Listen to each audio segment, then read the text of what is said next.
Hello, everybody. I'm Evan Kamiko. 20 years of IUSTV continues right now. Each week, join myself and an expert-line panel dissect the latest sports news from some of the nation's most elite college programs here in Bloomington to the biggest stadiums and stages around the world. Stick around because we have a great show for you coming up on the Toss-Up.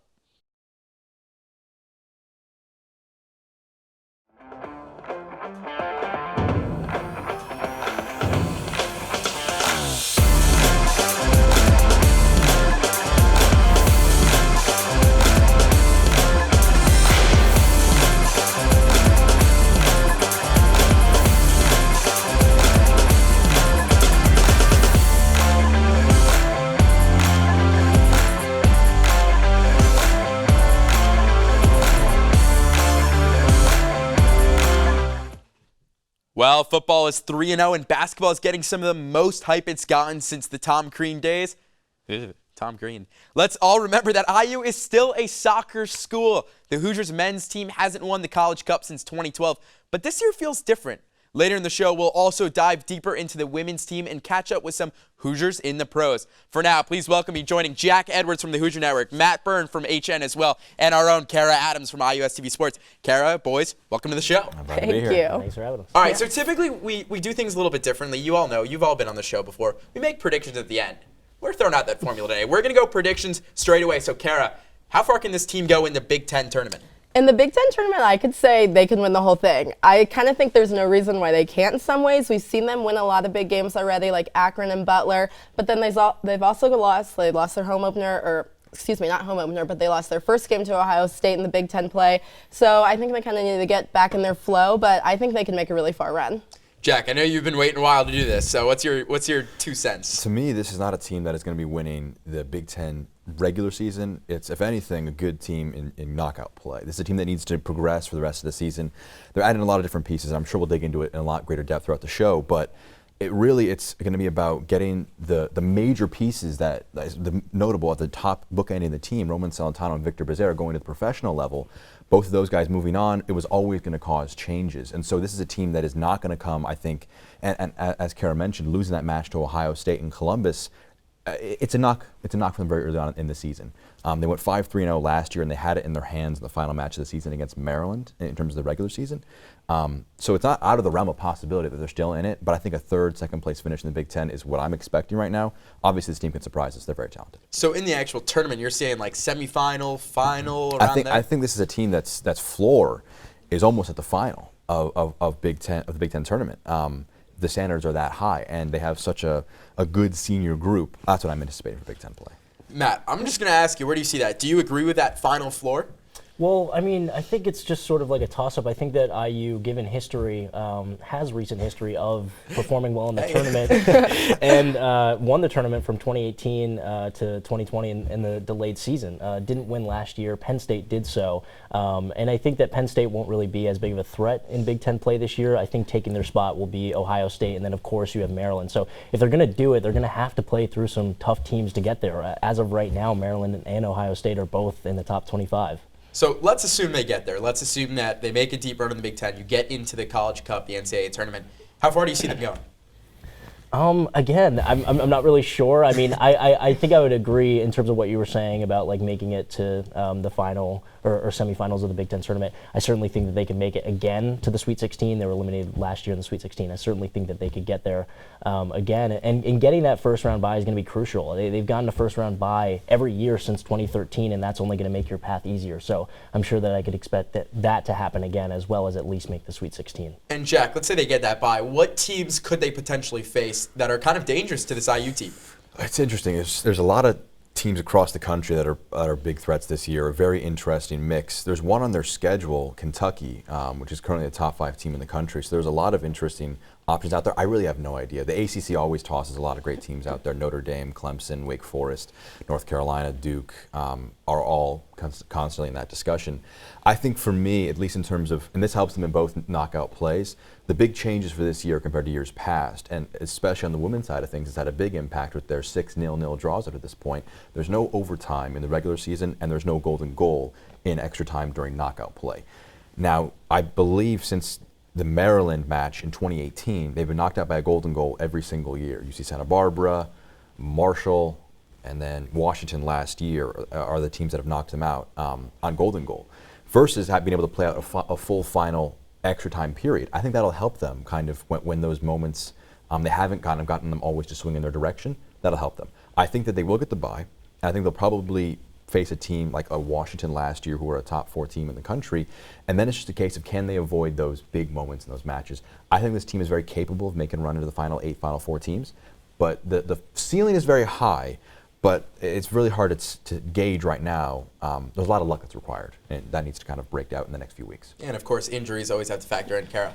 Yeah, I agree with both of them. I think it's hard to say right now. I mean, given last year they've lost on those golden goals and like just those little tiny mistakes, like one slip here and there, and that's how they've lost. So I think like luck, like you said, comes into like they're due for some luck, honestly, because the last 3 times in the NCAA tournaments they've had those unlucky chances and just gotten knocked out.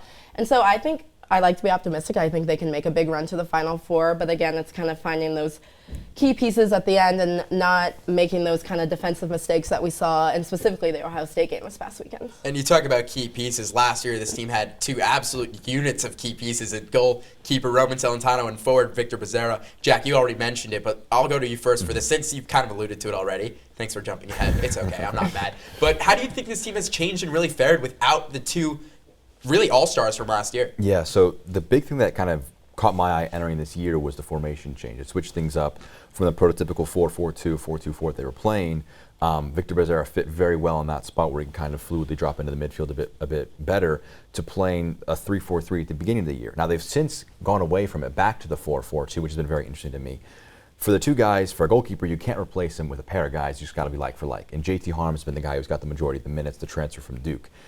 Those are gargantuan shoes to fill for Roman Celentano. I mean, he's going into the MLS and he's making waves as in his first year in the MLS. He's an unbelievably talented player, one of the most talented players in IU's most recent history. And Victor Becerra, a very difficult position to get into as a forward at Chicago Fire, he's doing very well in that spot. They've kind of, I think, defaulted to, at least in the front area, relying on Sam Sarver and Tommy Mahalik to operate as a duo rather than just kind of one guy carrying the load. The guy who took his number is Carson Henderlong, but he's kind of played a bit part role. Long term, it's going to be fill-in by committee, and that may even happen in the goalkeeper position. You know, Brian Pratt's been out with an injury for the last few weeks. He may come back into the fold. So it's not going to be just one guy making the big difference, because if you try to do that, it's almost impossible to expect them to have the production of Victor Becerra or the consistency of Roman Celentano. So I think it's been really a case of a variety of options filling in the holes. Kara? Yeah, I think Roman specifically was just such a special player that, like, you're never going to have another Roman Celentano. Like, you just can't replace that. And I think Coach Yeagley said a lot in his press conferences as well. It's just kind of next man up. And I think JT Harms has done a good job of doing that. And then going into Victor Becerra, he kind of was, I think at times when, like, Indiana was tied or they were down 2-1, he kind of always seemed to like get those goals in like the last couple of minutes for Indiana to be successful. And now they don't necessarily have that. But you've seen other players step up, like in the Butler game, they had that last goal to win it. So, I mean, it's just kind of next man up. Matt, bring us home. Well, yeah, I mean, Becerra was such a big creator, and in last year led the team in shots. And I liked what you said about the scoring duo of Sam Sarver and Tommy Mahalik. It's almost sort of the same thing from last year, where Becerra led the team in goals, and then Sarver and Mahalik were right behind. It's almost the same thing this year with Ryan Wittenbrink actually stepping up and leading the team in goals, and then the duo right behind. So at least, Becerra, a very talented player, and is gone, but at least it's almost sort of the same goal spread from last year that we saw. Let's move away from the players. Let's talk a bit about the schedule. Everyone loves a good schedule. Big Ten play just started, like you said, with Ohio State. What matchups, and Carol, I'll start with you, are you most looking forward to? What's that one? I'm excited to see the one. That's hard. I'm going to make you pick one, because hopefully everyone has a different one, because usually this never works. Then I'll go with the UK game. I'm from Louisville, Kentucky, so it's always fun to see. There's a lot of actually people who I know from U of L who are on the UK. Like 2 guys. But they're a top 10 team right now, so I think it's going to be a really good match, and it'll just be a great atmosphere, I'm sure, too. Plus, because Indiana hates that IU-UK rivalry, will be a good atmosphere to see. Like you said, you're a pretty well-known person for the UK men's soccer team. 2 people, that's a lot. Jack, I know she just stole yours. I saw you singing a little. I don't know if our viewers at home did, but pick another one. I mean, yeah, that's going to be a great game. I think if IU had beaten Ohio State, had a few more matches that go on their way, that could have been a top 10, top 5 matchup when that comes up. The Notre Dame rescheduled match should be interesting again. That'll be an in-state match, kind of part 2 of the Adidas IU Classic. because of the rain that postponed it early in the year.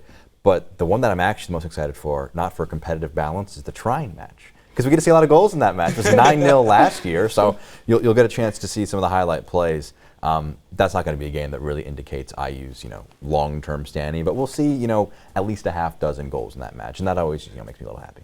So Matt, Jack just picked 3. Kara picked 1, maybe 2. No, I left yours open for you. Yeah, I'm gonna stick with one. I think we do gotta hurry up a little bit. Before we started, I'm gonna go with Maryland. Since the Terrapins joined the Big Ten in 2014, they've won the conference title and tournament twice the same year. Indiana's done it 3 times, so there's a little bit of history. Obviously, in the Super Draft, Roman Celentano went second. Ben Bender of Maryland went first. There's a lot of history between them, and also might have seeding implications for the Big Ten tournament. And also, I think it's just going to be a good test, as you said. With Kentucky, Maryland's also, I believe, right inside the top 10, so it's going to be another big test, and it's one I'm looking forward to the most. And before we go to a break, there's transfers that have come into this IU program trying to fill up spots. Each of you pick one transfer and give us a little something about them and how they've impacted this team. Jack, we'll start with you. I'll go with Jansen Miller, the most recent guy who's come in. He made his IU debut against Butler, scored a goal to equalize, and was a pretty imperious presence at the back, especially in the absence of Daniel Muni. Ohio State match, it was interesting because he had to come in that match a lot more than I think Coach Shakley would have liked to see. So it was an interesting one for me, at least in that sense, because he's a guy who I didn't anticipate playing a huge role this year. Because I imagined if we went back to the back 4, it was going to be Daniel Muni and Joey Mayer as the 2 center backs. It's pretty much locked down those positions for the last 3. This is year 3 now. But Mooney had that injury come in, and so he's had to kind of step up into a bigger role. I'm very interested to see how he plays, especially if we see a return of the lineup for Daniel Mooney. Should he come back from Michigan State, the match after that against Northwestern? He's a guy I think really could play a big role in this team and could offer some tactical flexibility if they want to go back to the back 3, back 5. Jansen Miller for me. I'm going to go with Carson Henderlong. I think in the preseason there's a big emphasis on sort of head coach Todd Yeagley saying that he needs to sort of that they need to feed him the ball more. But I think he's sort of embraced a new sort of substitute role where through the 6 matches he's only started 1. But in that Akron match, I believe it was the Akron match, had a really big play and a big assist to Nate Ward in that second goal. So I think that throughout all these 6 matches, just a presence of physicality, but also being really fresh sort of at any moment to come off the bench and just sort of weigh on the defense. And I think that's his new role, and I think that that's a role that he can excel in. Before we get a break, Kara, who do you got? JT Harms. He's done a great job in goal. He got the start against Clemson, then they ended up losing that one. And then he lost his start, but now he's back. And I think he's done a good job. I mean, obviously, you're never going to replace Roman Celentano. And he's done great. I think he has good experience at Duke, and so he's stepped into his role pretty well. Well, Kara, Jack, Matt, thank you guys so much for joining the show. Like I said, it's a big one coming up after the break. It's everyone's favorite segment, Hoosiers in the Pros with Amanda Foster. And we have a brand new panel talking women's soccer. Stick around. We'll be right back.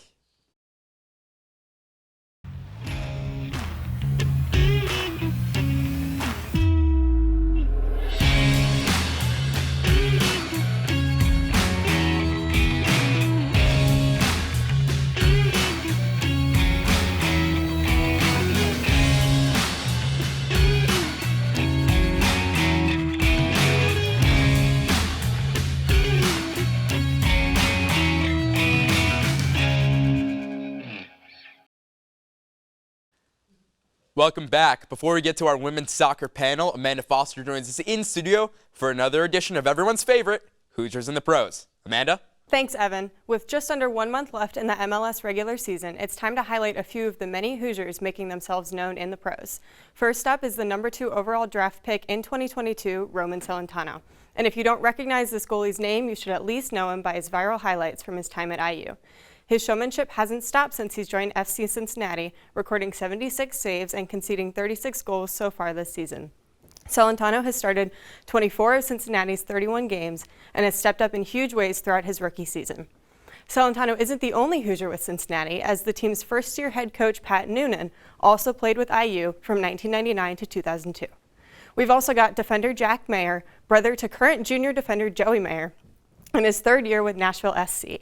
So far this season, Mayer has put up a career-high 2 goals.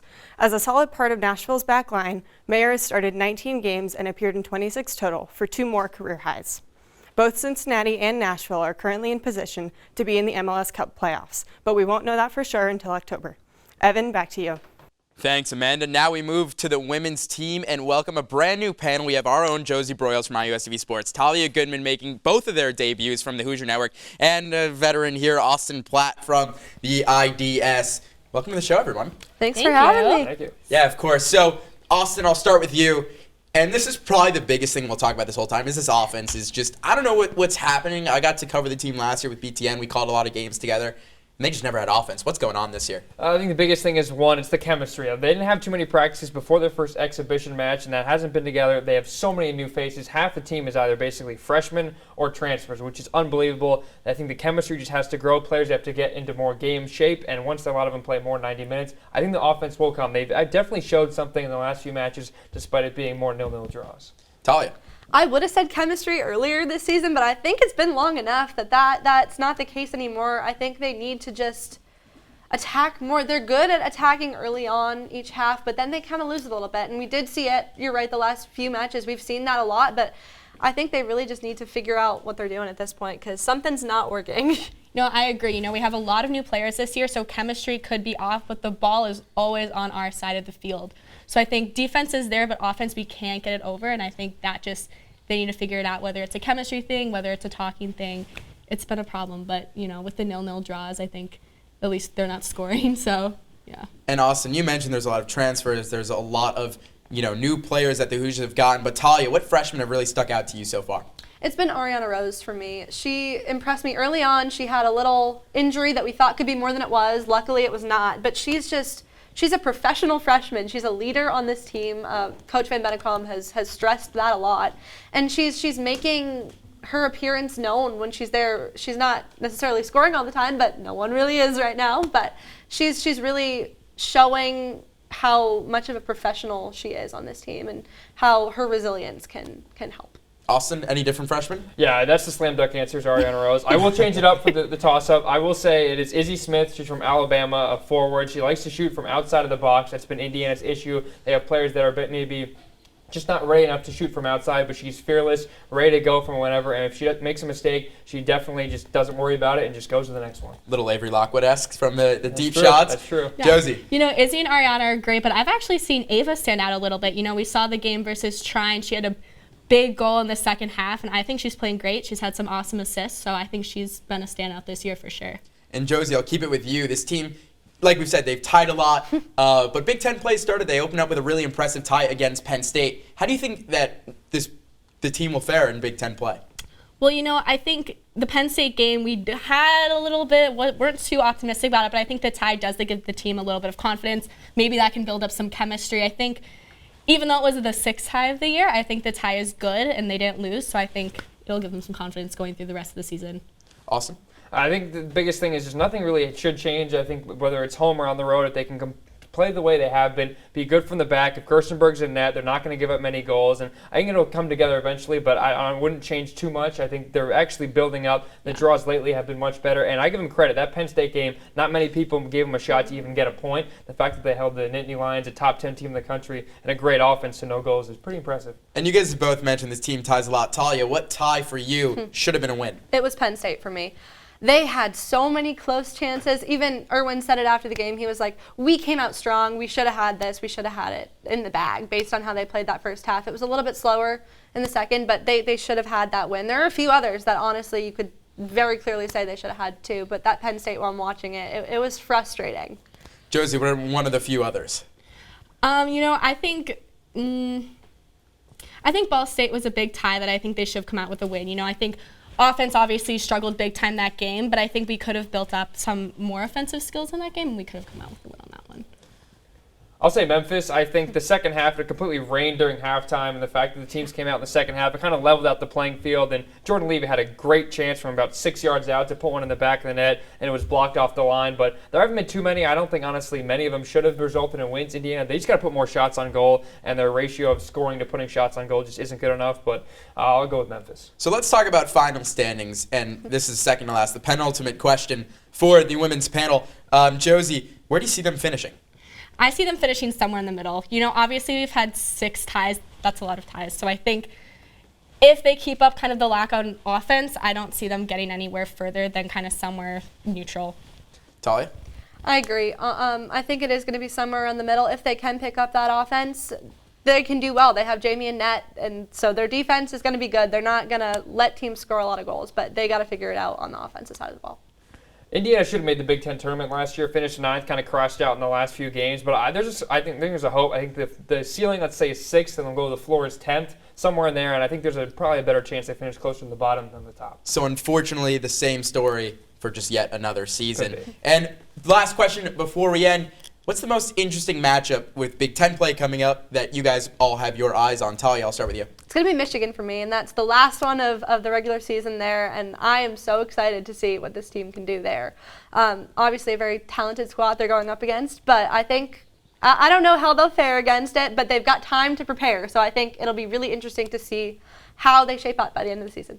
Austin? I'll go with Rutgers. It's a team that Indiana lost to 2-0 last year. We called that game. We did call the game, Gerstenberg yes. was not in the net. She Nope. was in Germany. So I think this is how much has Indiana improved from year to year. They have Gerstenberg in net. How can they do against the reigning Big Ten champs? And quite frankly, they almost should have had that game last year. Could have. But you'd love to see Gerstenberg in net. We Josie, bring probably us home. jinxed them. We definitely jinxed them on the broadcast a few times. Josie, bring us home. I'm excited for the Wisconsin game this Sunday. You know, they're going there. They have a huge fan base. I'm excited to see how Indiana's going to play. They're doing well this season, so I think that'll be an exciting game. See, that game's tough for me. My mom went to Wisconsin, so I grew up a Wisconsin yeah, fan, so I know. Badger fan. But Josie, Talia, Austin, I know it was short, but thank you guys so much for joining the panel this week and giving us all the insight on IU women's soccer. That does it again for the show this week. Be sure to continue the discussion and follow us on Instagram and Twitter at IUSTV Sports.